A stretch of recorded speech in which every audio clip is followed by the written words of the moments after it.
Hey guys, happy Wednesday, and we have some deadlifting today. Again, the same wave we've been working on, so hopefully you've been coming in for a couple weeks and you know where your numbers are at. You're gonna be building off that. Same thing, adding 5 to 10 pounds across the board for all the lifts. Let's go through it.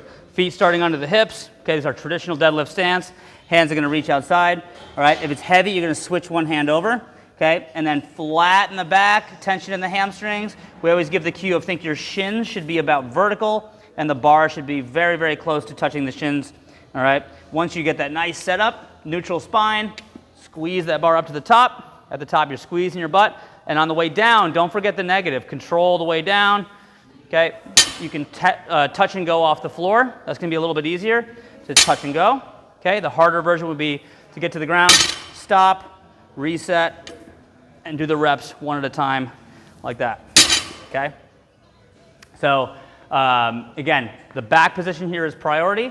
So for anyone with any back issues, you can start the bar elevated, so you just have a reduced range of motion. That's totally fine. You can do Romanian deadlifts where you pick the bar up. For the first one, keep it a little lighter and basically just work in that range of motion that you're comfortable with, okay? Or you can also do sumo deadlifts, right? This is less stress on the low back, knees are out, arms are in between the arms. Still a great movement, just a little bit different on where the body will take the majority of the load, okay? So that is our strength. Let's talk about conditioning. All right, guys, we got some classic CrossFit. We got 4 rounds of row, 500 meters for guys, 400 for the ladies, 50 double unders, and then 10 deadlifts at that standard, moderately heavy weight, all right? So row is pretty straightforward, all right? It's gonna tax you going into the double unders and deadlift. Deadlift and row are kind of similar movements. The jump rope, all right, lots of ways we can scale this. We always say start with a good single. Elbows are back, using the wrist to move the rope. As you get better, try to bring a double in. Okay?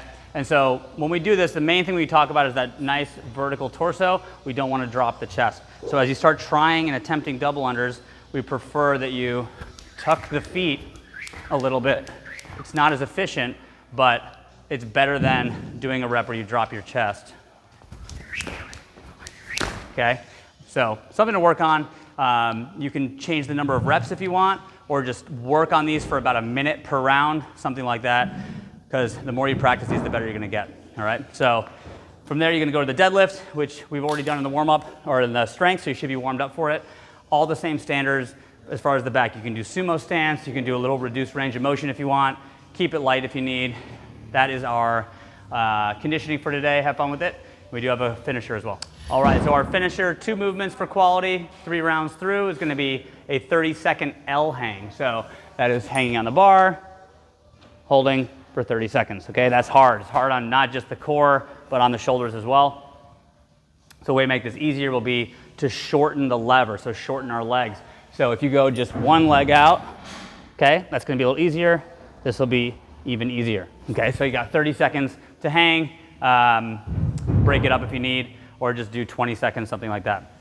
Movement 2 will be the side plank, adding weight if you can hold for 30 seconds. So the basic side plank, you can do on your hand, or your forearm. Main thing I talk about, I'll show you from this side, is that your hip is nice and flat. We don't want to be like this, okay? So nice high hip, flat, okay? If you can hold this for 30 seconds easily, what you're gonna do is add some weight. So you can hold a dumbbell right at the hip and add a little bit of weight, okay?